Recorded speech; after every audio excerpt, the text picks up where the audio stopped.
Welcome back to the School Hour CEO podcast. As always, I'm your host, Danielle Gray. And joining me today is Joanne Hayward, who is someone I've been in contact with for quite a few years now. We go back a little ways.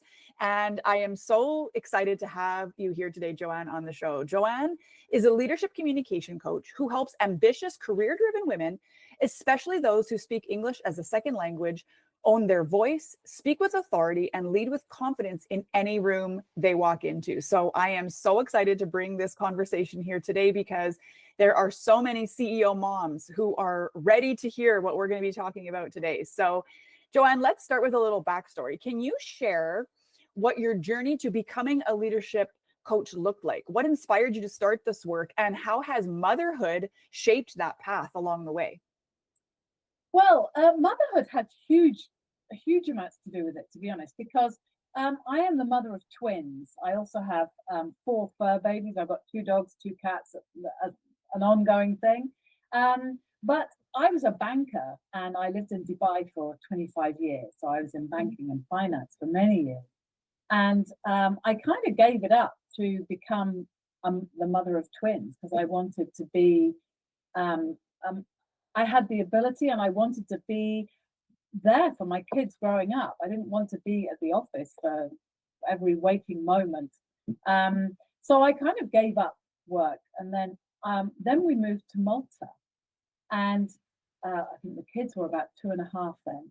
And then I started to retrain as a teacher, and that was where my leadership journey really came to fruition, because from doing I was Middle East and North Africa manager in the Middle East, and so I had quite a high level job in the Middle East, and then I came here, did nothing, then retrained as a teacher and started teaching English. And then I found that I really enjoyed the variety of lessons I was giving, but business English was kind of the key. And then I focused on business English, set up my own business, and especially women leaders and women mom leaders, because we take on all of the stuff. I mean, the guilt of being at work, and then there's the guilt of not being with the kids, and it's kind of it's a huge element of our lives, and it's all to do, leadership particularly, with language. It's all to do with confidence.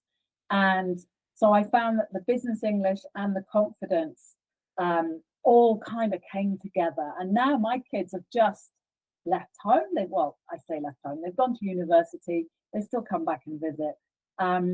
But it's kind of given me the time, and more importantly, the mental brain space, because as you know, as a mum, you don't get any time. I mean, if you can go to the toilet on your own with shutting the door, you're really rocking it, because it really is all consuming.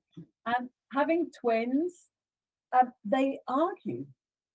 So I found that my negotiation skills improved a lot, and you feel like a referee, and they both want to talk to you at the same time about different things.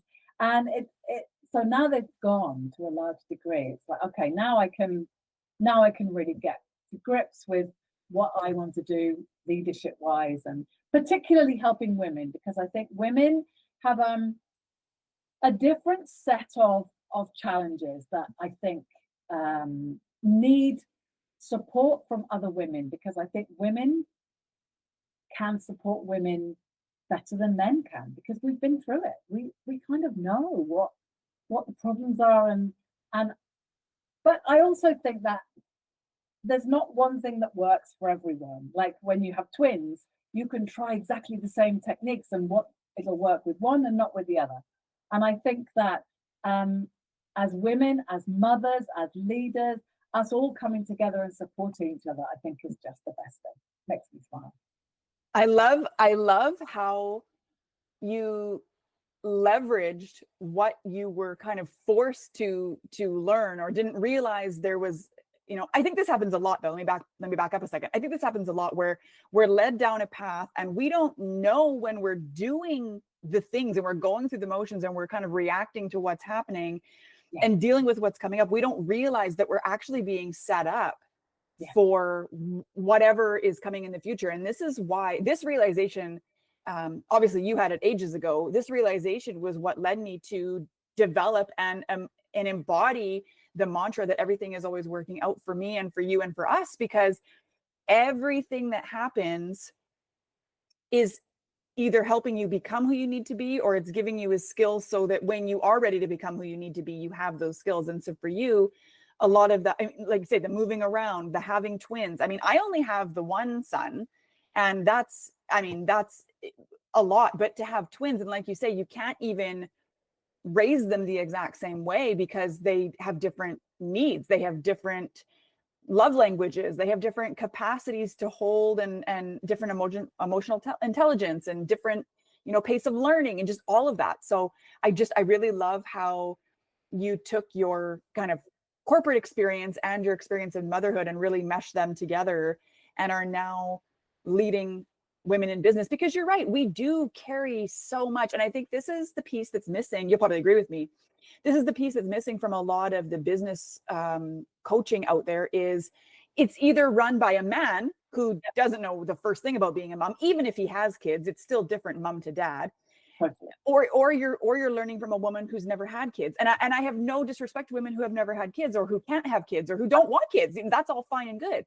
Yeah. But that's where I saw a gap in what needed to be filled, was that moms specifically, because like you say, we're carrying, it's not just about business. It's not just about life. It's not just about motherhood.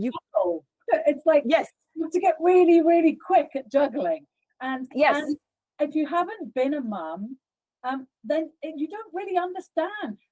First of all, when you're not a mum, you have all this time for yourself. You can sit and journal. You can read a book. All of these amazing things that you can do, and no one else is there going, "Mom, where's the ketchup?" or "Where's the milk?" Or it's like you open the fridge and you can see it. I mean, I love it. Don't get me wrong. Yes. But every kick that I've received in a negative way has boosted me up to the next level. And without those negative situations, I say negative because they've all worked out. And I think that when you start to look at things in a different way and just go, do you know, I needed that to happen, because the comfort zone is, especially when you're a parent and you kind of, okay, now I've got it sorted. They're all, they're going well at school, and now, okay, we just need something to go wrong.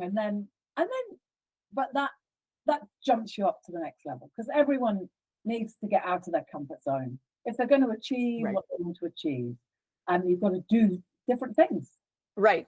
And I love, so, I have, obviously my clients are moms too. And so, they're always looking at, even when we get interrupted, when, maybe you need appointments for this kid, or you need an appointment here, but you have to work around the school schedule, or, we're all trying to build businesses while the kids are at school so that we can be home with them when they're home. And because obviously I don't know any mom who started a business to spend less time with her kids.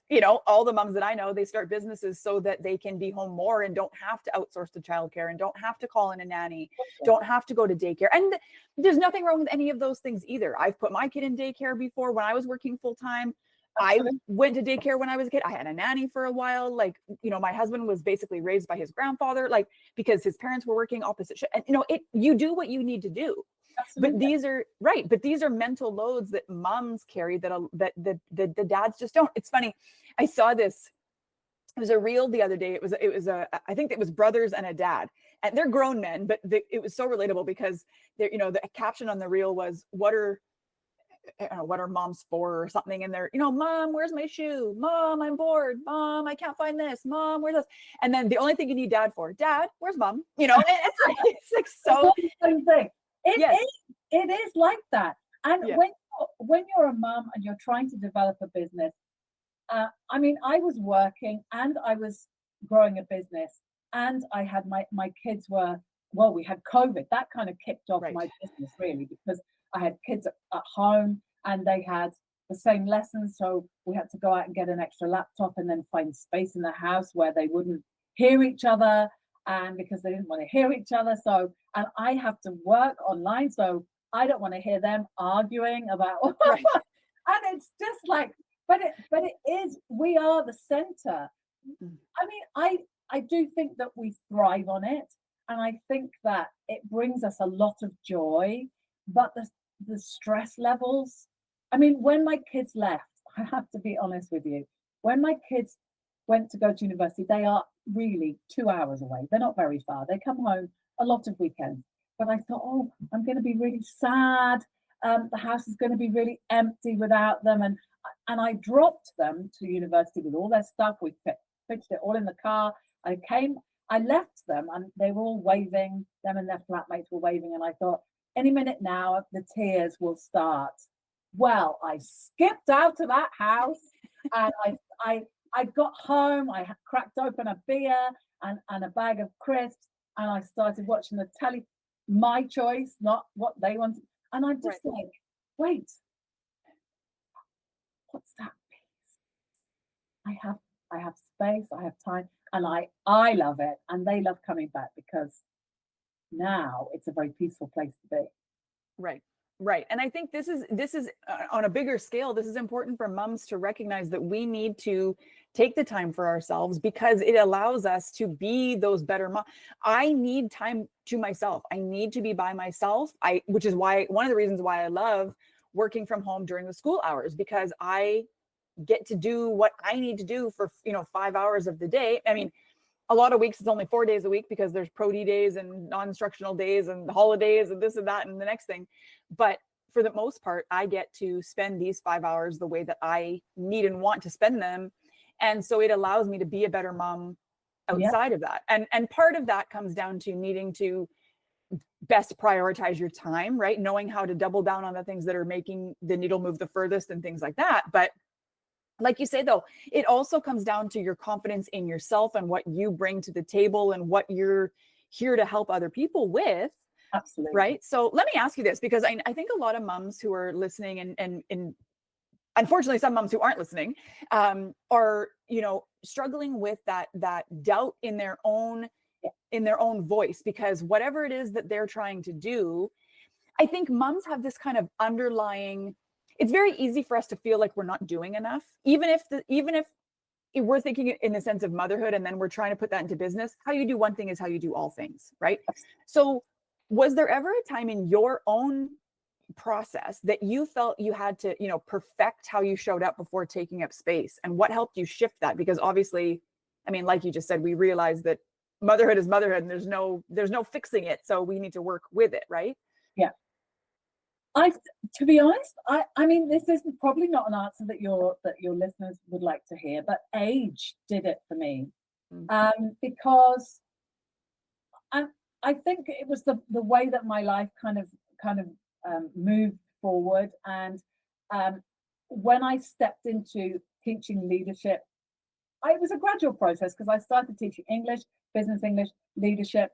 I think I already had that confidence because I'm the mother of twins, so that involves just going and meeting new people and just out of your comfort zone all the time. Right. I also am a Girl Guide leader, so I don't know if you do Girl Scouts in Yeah, we have something similar. Yeah.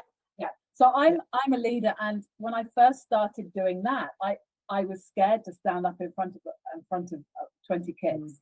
Mm-hmm. But the more you do something, the easier it is.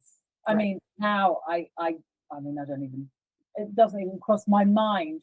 I go into any situation, any leadership training, any situation, and the idea of me feeling nervous, it doesn't, unless which I never do, unless I'm going to do karaoke, and then because my voice is dreadful. So I think the thing is that the more you do something, the more confident you feel. And it's the same with language. It's the same even if English is your first language. It makes no difference. The more you present, the more you negotiate, the more you open your mouth in business meetings and put forward your ideas, the easier it is. Because but as you get older, if people say no, you really don't care. Because it's like life's too short. So if anything, I would give that advice to people and just go, because a lot of us have this spotlight effect where everyone's staring at us, everyone's judging us, when really they're busy doing their own stuff. They don't care that much about whether you're posting on social media or not. And when I first started on this journey, it's like, oh, if I post on social media, my friends might see. And it's like, yeah, I want them to see. I want everyone to see. This is who I help, and this is what I help them to do. And if I can help anyone do anything, then brilliant. That's amazing. Yeah. Yes, 100%. But, you know, and I understand what you're saying about it being a matter of age, but really what it sounds like more so is it just, I mean, it comes down to a matter of experience. It just happens to be that your experience, you know, collected as you got older. And I think that, I mean, obviously we're all getting older every single day. So that's, you know, obviously a given. But what I'm hearing you say though, that no matter the age you are, when you double down and you commit to getting the experience, you commit to learning something, you commit to being not an expert at the beginning, and you just keep doing it knowing that it will get easier. I mean, it's the same with anything else. It's the same with recording podcast episodes. It's the same as going live on Facebook. It's the same as speaking, you know, in public. It's the same as meeting new people. Like you say, being a parent does kind of put you outside your comfort zone. Well, in a lot of ways, but especially if you have kids that are active in any kind of sports, or, you know, they even make any friends at all. You know, you're going to be meeting their parents. You're going to have to be texting them to arrange, you know, play dates. And then, you know, we go on the play dates because I probably am more of a helicopter parent than I need to be, but there's a lot of weird things going on in the world. So but I also like to make the new friends too. We have the same experience. We've got kids who are the same age, right? We've got kids who are interested in the same things. You have to drop them off and pick them up. So who wants to drop them off somewhere, come home, and then go back and pick them up? And when you could be hanging out and having a cup of tea with some cool people, if your kids are friends with their kids, then there must be something nice there, you know. Well, and that's just it. That's just, yeah. Yes, exactly. And we've got some friends down. They live kind of a few blocks over, and then they're kind of in this cul-de-sac. So we'll just go down there and we'll kind of set up our chairs in the, driveways, and we just kind of hang out, right? Because why not? Totally. So let me ask you this. So many of the listeners, I think, are in that phase where they're done playing small. They're ready to go from entrepreneur mom to, CEO mom. They're ready to be visible. But I think there's still that gap over I want it to be polished. I want it to be enough, right? So knowing that you have to kind of start before it's at that point, what would you say to them?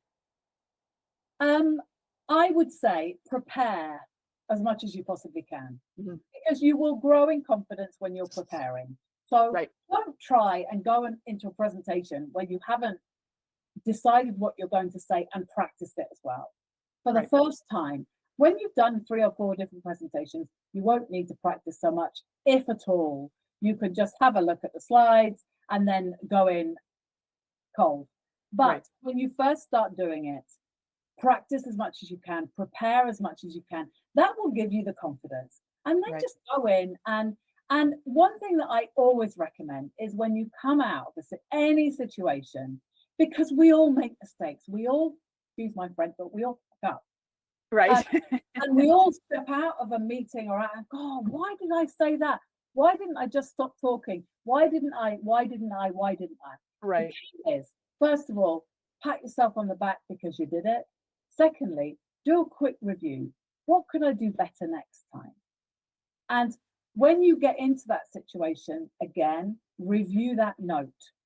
Now, that went really well, so I do more of that. And that didn't go so well. So just when it gets to this point, stop talking or whatever. And I'm not saying you won't make the same mistakes more than once, because we all have.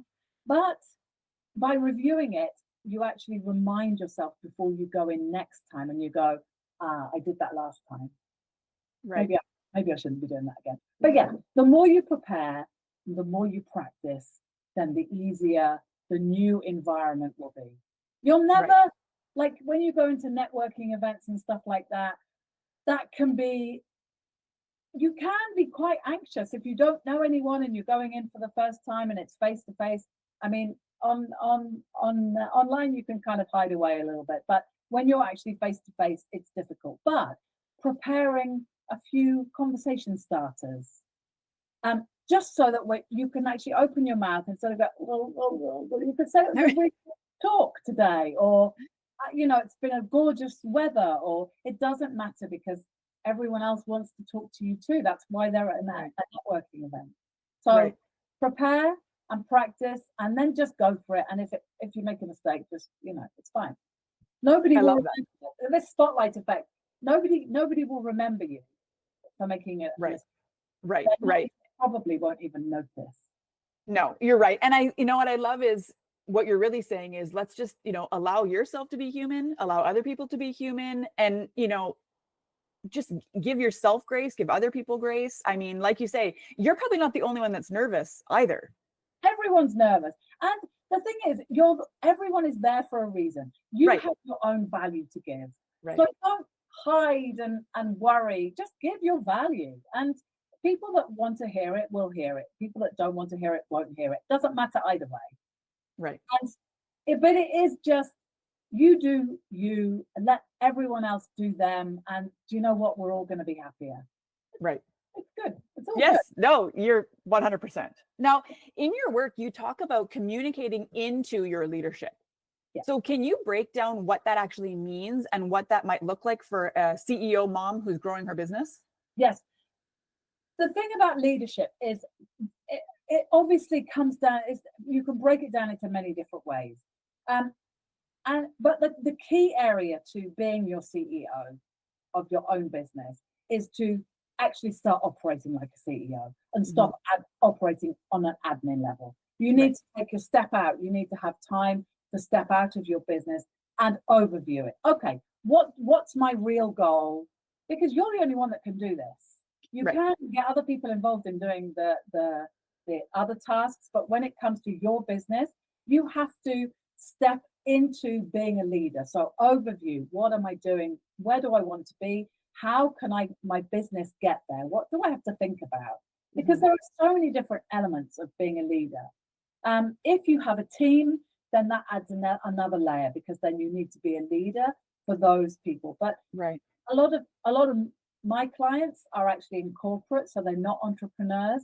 But I hang out with other entrepreneurs online. We have a lot of, especially female entrepreneurs, we hang out together. So there's a really nice mixture. And I just think, be your own leader, because no one else is going to do it for you. And in order to do a good job with your business, you actually need to take time out to overview it and say, what's going well, what's not going so well. I do think we get involved in doing, and we need to step back and overview. I mean, I use ChatGPT a lot. It gives really good advice. It helps with brainstorming and things like that for new ideas, and that's really good as well. But communicating what you do and who you do it for that's the start of everything. That's the start of communicating, because you're communicating like a CEO. This is what I do. This is who I help. Right. And let's take it from there. Right. I love it. Zooming out, and this is something I talk about all the time. It's part of my mom method, even, is the first step is to, manifest the vision that you have. But part of that is clarifying what that is. What do you want your business to look like? How do you want it to feel? Who do you want to serve? How do you want to help them? And, in this piece of it, it's also really valuable to understand just even a basic understanding of what your human design energy type is, because then you can zoom out and go, okay, well, these women over here are saying I have to do my business this way, and these women are saying I have to do it this way, but my human design type is X, Y, or Z. And that means that I really need to make sure that I'm honoring my own energy. For example, I'm a manifester, which means I have very high creative urges, but I also have, lows where I need to just rest and relax. And so I need to be really aware and intentional with that, and knowing that when I'm setting myself up for my business needs to nurture that, right? And so and for moms too, we really need to prioritize clearly what we want our home life to look like, what we want our business to look like, and how they work together, right? So you have to. I always say to my moms, I say, look, I know your business is important to you.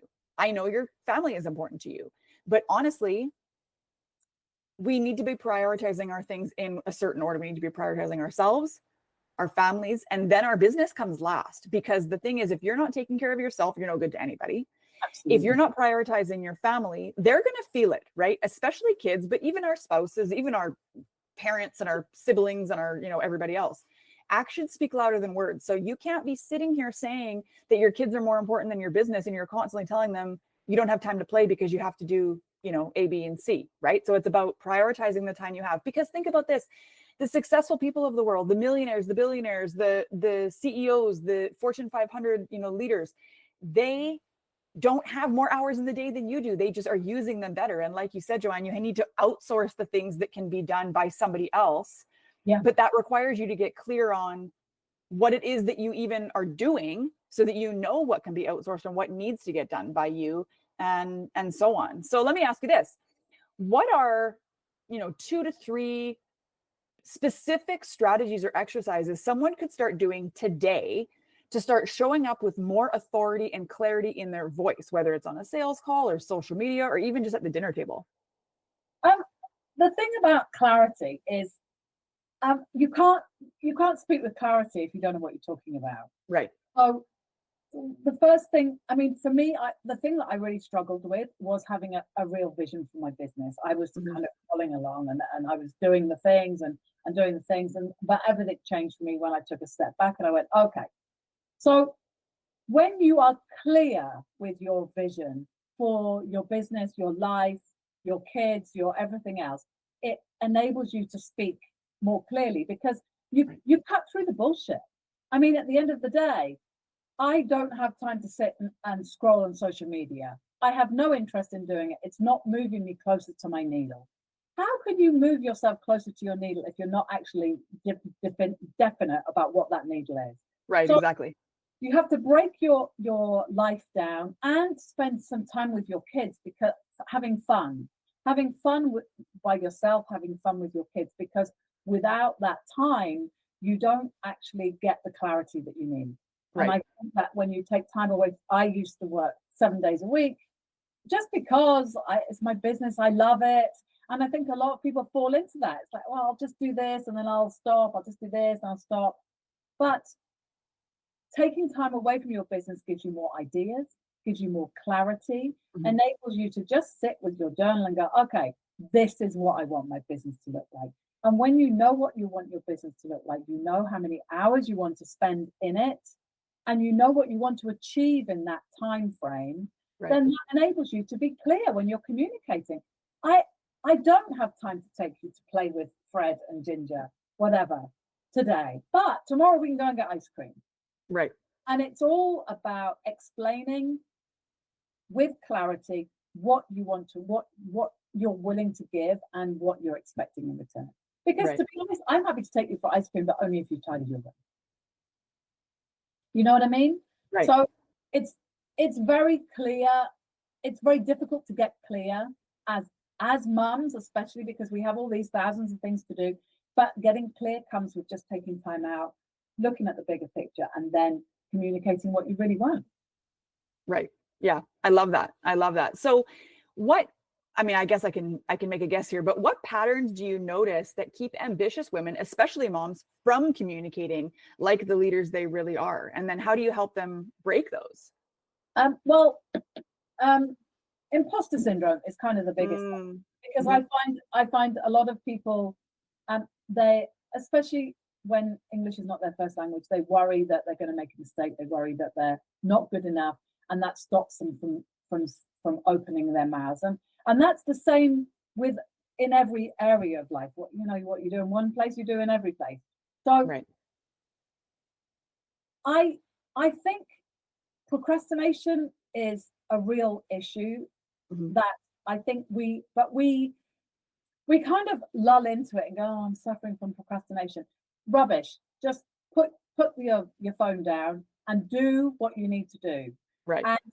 And there's a lot of people wasting a lot of time in front of their computer making things look pretty on Canva, is a classic example.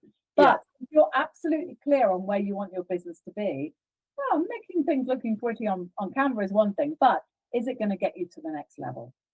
And I think that when you're very clear on where you want to be, that kind of kicks procrastination and imposter syndrome to the curb a little bit. Yes. Because you can just go, well, I'm not doing anything difficult. I'm just getting from A to B, because when you have a goal, you obviously have the action steps to get to that goal. And all you're doing is the next step. And Right. if you know what the next step is, and then there's no reason why you wouldn't just do it. But equally, you do have to give yourself time. And we do need time to sit in front of Netflix and watch rubbish. Yes, We need we do. time. And we have to not feel guilt, because as mums, we feel guilty when we take our own time. I'm going to sit and watch Netflix. Oh, well, why didn't I go to bed earlier? Why didn't I do all the things? Well, maybe I'm putting too much on my plate. Why didn't I do all the things on my list? Why didn't I cut that list down? Just have the things that I really need to do that day. When I've finished the things I need to do that day, I get the choice to either carry on for a bit or stop, and then pat myself on the back and say, fantastic. Right. We have to be kind to ourselves. And one thing I really want to say is, how do we speak to ourselves? Because we would never speak to our best friends or our daughters in the way that we speak to ourselves. Right. I used to give myself, oh, why didn't you do this? You're useless. You shouldn't have sat and watched TV. You should have gone to bed early. You should have done this. And at the end of the day, we wouldn't speak to our best friends like that, or our daughters, or so Right. why do we speak to ourselves? So it's about catching yourself, being aware of how you speak to yourself. Yes. And so the whole process sounds really straightforward the way I'm saying it now, but it wasn't for me at all. It Right. was, when you're feeling your way through the weeds, it's much Right. more difficult, especially having kids running around. Yeah, I understand. And, it's, I can't even remember what question you asked me now. I just started talking. no, that's okay. No, and you know what? We were talking about patterns, but I think I said, what patterns do you notice that keep them from communicating like leaders they are? But let's keep going into it, but you kind of already touched on it a little bit, but let's get deeper into it. Yeah, I mean, the main patterns I would say are just to become aware of how you're speaking to yourself. Imposter syndrome is a big thing. Procrastination is a big thing. Motivation doesn't exist. At the end of the day, you can't sit and wait to feel motivated, because, no one, okay, you might wake up feeling really motivated, but by the time you've made your first cup of coffee and you've sat down and scrolled social media, all that motivation has disappeared. So Right. You don't need motivation. What you do need is to get over to the next stage is a plan, and then you just need to follow that plan. And Right. be kind to yourself. If you just take one step, there's that famous book, just one step every single day. If you just do that, in a year, you're going to be 365 steps down the line. And that's amazing. Right. So don't beat yourself up. If you don't do something you say you're going to do, I find actually what I tend to do is I tend to make arrangements. I make appointments, and then you have to do it because it's organized. Right. So I saw you did a call out for people to be on your podcast. And I'm like, that sounds like a really good idea. And I just did it. And then I put it in my diary. And then every day I saw it coming up. I'm like, oh, I'm speaking to Danielle tomorrow. And so that helps you move you forward as well, if you actually make commitments. So regular commitments, but that all comes under the planning bit. Know where you're going and know how you're going to get there. And the rest of it will follow. But if it doesn't follow as quickly as you feel it should, be kind.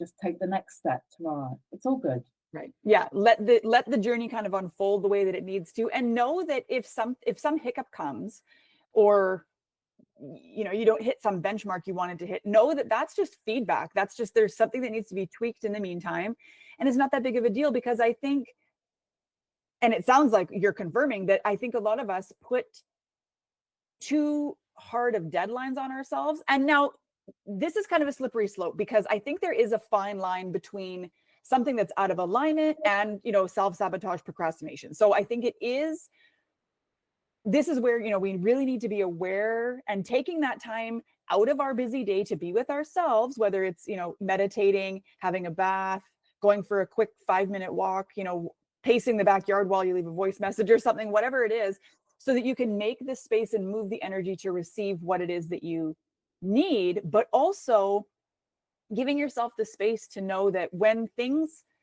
are meant to be, they will be. And as long as you are taking those steps forward. But again, all of this comes back to, you have to be clear about where you're even going, because we're both talking about mixing the woo and the do here, right? How can you have the universe guide you to the action steps that you need, and the people and the conversations and the opportunities you need, when you haven't set it down and said, this is what I want and need, right? And it's not about deadlines necessarily. I do think deadlines are a good idea to a degree. Like, I like to plan in 90-day increments. Yeah. One of the things that I'm doing right now is I did put a call out for podcast guests, because I am in the process right now at time of recording about 20 podcast episodes over about 6 weeks, because I am setting myself up so that my content is coming regularly and consistently over the summer break, while I'm hanging out with my son and spending time with him. So I'm front loading right now intentionally.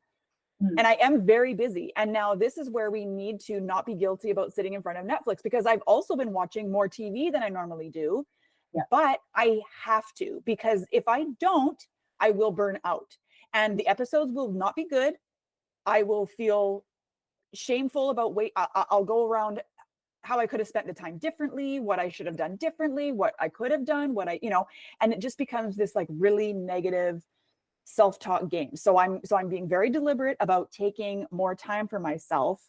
And so right now that looks like watching a little more Netflix or sitting in the sun for a little bit longer. But to that point too, when I'm talking about balancing everything and, giving yourself grace and also being aware of the things that do and don't fit into your plan that you've come up with. Yeah. My husband said something to me recently the other day. I said, because I'm actively laying better boundaries down with my son, with my husband, with myself, with everybody, because my son's old enough, he can start helping out around the house and doing chores and things, because as a CEO, I have to delegate more stuff. I cannot do everything myself, right? So should you have to? No, and you shouldn't. And let me be very clear. This is not a knock on my husband. This is a monster I created myself. I was one of those women who was like, now I can do it. You're doing it wrong. I'll do it myself. Don't get in my way. Go sit down, get out of the way. Oh, if you've ever read Let Them by Mel Robbins, I would highly recommend it. It's kind of that I should have read it 20 years. She should have written it 20 years ago, because, and chores is good for kids, to be honest. They moan about it, but it's very good for them, because now mine have left home. It's like now they have to clean their own stuff. They still leave this house a mess, but their house is pristine. Right. Well, and that's good. But it was funny, because I had said to my husband and my son, I said, okay, from now on, if I'm only washing what's in the laundry hamper, I am no longer going to walk around and collect, things. And this was specifically for my son, but it applies to my husband too. It applies to myself too. I'm not walking around the house and looking for laundry. If it's in the laundry hamper, because then the full laundry hamper signals to me that I need to do laundry. That's basically where I was getting it. And then I said to my husband, I repeated it to him, and he said, well, but they're not dirty. I said, well, but they're on the floor though, right? And he's like, well, okay, yeah, they probably shouldn't be on the floor, but they're not dirty. And I forget how the conversation continued, but basically the end of the conversation, he basically said to me, well, maybe you've been giving yourself more work to do than you actually have to do. And I thought, oh my God, where else are we doing this? Right? Like creating work for ourselves. I'd like to just butt in there and say, if his clothes are on the floor, he should be picking them up. So it's not you giving yourself more work, it's him giving you more work. But like I say, it's a monster I created, because I am in alignment with having to pick up after everybody instead of having them pick up after themselves, right? And this is making my husband sound like a total slob, and that's not at all what it is. I just like back up a second. But also when applying that to cleaning the house, for example, because obviously as the mom, and not to say nobody helps me clean the house, but for a long time I was doing it myself. And now without having to ask anybody, we've just kind of elevated to this place where everybody's helping me, and it's great. And I love it. But I've changed I guess my confidence has improved. Really. I think my confidence in what I'm doing, what I'm bringing to the world, how I'm bringing it to the world, how I need to operate has changed. And then so the energy in the whole house has raised, right? So I am getting more help without having to ask for it, which is amazing. Absolutely. And But it it's is funny, confidence. Confidence changes everything. right? Because if you have the confidence to turn around and say, like I did to my kids when they were young, I'm like, right, okay, what chores do you want to do? And they were like, oh. So I made a list of all of the chores in the house. Yeah, And so I said, okay, this is what I do every day. Which ones of these would you like to help me with? right, And so they both chose 2 or 3 things each. And it's like, brilliant. And then you get to remind them of that every day to right, start. I mean, when they first start, but it is a confidence thing. It is, right, and it's the same with every area of life. If you know where you want to go, you're confident that that's your route.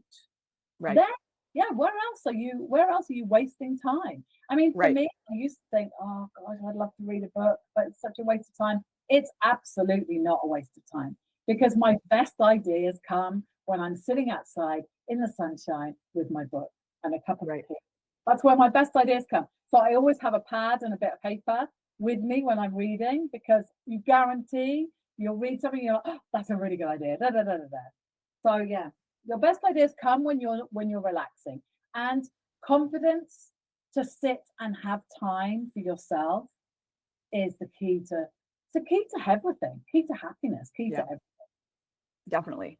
So what's one habit, we've kind of touched on this already, but what's one habit or mindset shift that has helped you feel more in control of your time and confident in your voice as a business owner that other moms can take from you? I think being a little bit selfish is the one Yeah. habit. The one thing I could never give up is my morning journal. I was quite slow to get started with it, and I used to think, well, what am I going to write? But I just find I start off with a list of gratitude stuff. Mhm. So I get up in the morning, I have my cup of tea, and I just pour out everything that I'm grateful for. And I just think that starts my day with just like a rocket. And then I write down one intention. What am I going to do today? If I complete one thing today, I'm going to be proud of myself for doing, or happy with my movement in my business. What's the one thing? What's the one thing? That's just the one thing. And then I make sure that I put in that time. So That's amazing. I have that time to work on that one thing, even if it's 10 minutes, half an hour. It doesn't matter how long. It's the fact you're making that time to prioritize. And, Right. and your plan. That's like your plan, journaling, and then move on from there. I love it. I love it. So It's easy. yeah, it's easy. It's easy. No big deal. So what are you currently offering that might support our moms listening in stepping into their next level of leadership and communication? Okay. Well, I'm at the moment I'm offering a 6-week training to improve your executive voice. Oh, I So love it. this is, a lot of people say, oh, you're an English teacher. It's like, no, that's not what I teach. What I teach, I can teach English, and of course, but most people, their grammar is fine. It's all to do with the confidence to actually express themselves. So Right. that's what we work on. I have a group that I'm just taking, I have a wait list for, and then I have a lot of one-to-one clients, because Mm. I feel shy to speak in front of others. Mhm. So I'm making it my mission to convert people over with a couple of one-to-one sessions, moving over to the group, because group gives a lot more feedback when you're talking to other people. It helps to improve your confidence a lot quicker as well. Right. So yeah, but my main offering at the moment is a 6-week speaking course. So we focus on listening, speaking, and just getting over your executive voice, the voice of leadership and calmness and authority. So that's what I'm offering. Oh, that's beautiful. I love that. And I will leave links to everything down below so you can follow Joanne. You can get more information about her 6-week program, and you can follow her and be in her world, because she's just amazing. And I've so enjoyed having this conversation with you. I hope it's been helpful for everybody listening. So let me ask you one final thing. If you could leave these moms who are listening with just one thing, especially the ones who are sick of their own excuses and they're ready to finally be seen, what's the one piece of advice that you would give them? Do you know what? The one piece of advice that was given to me is the one piece of advice I will pass on, and that is the spotlight effect. Mhm. Because we spend a lot of time not doing what we feel is the best thing for us, because we're worried about what other people will judge us and blah, blah, blah. They really don't care. So I'm going to say with a loving smile, not in a bad way, but they don't care. So you get on and do your life. And I love that. Let everyone else get on and do theirs, because they're worried about their lives. They're not worrying about what you do. So with all the best will in the world and a big hug, just go and do it and have fun while you're doing it. Because do you know what? We only get one crack at this life. And to sit quietly and be scared to say something because you're worried that people will judge you, it's just like such a waste of your amazingness and your talents. Right. And so throw those talents out and embrace life and have fun. Much more fun out there than it is hiding. Words of wisdom. I love it. That is so beautiful. Well, thank you, Joanne, for hanging out with me today. And I hope that listening has enjoyed this. I would love it if you would leave us a comment or leave us a review below. I would be forever grateful. And I hope that you'll tune in next time for another episode of the School Hour CEO podcast. See you next time. Bye.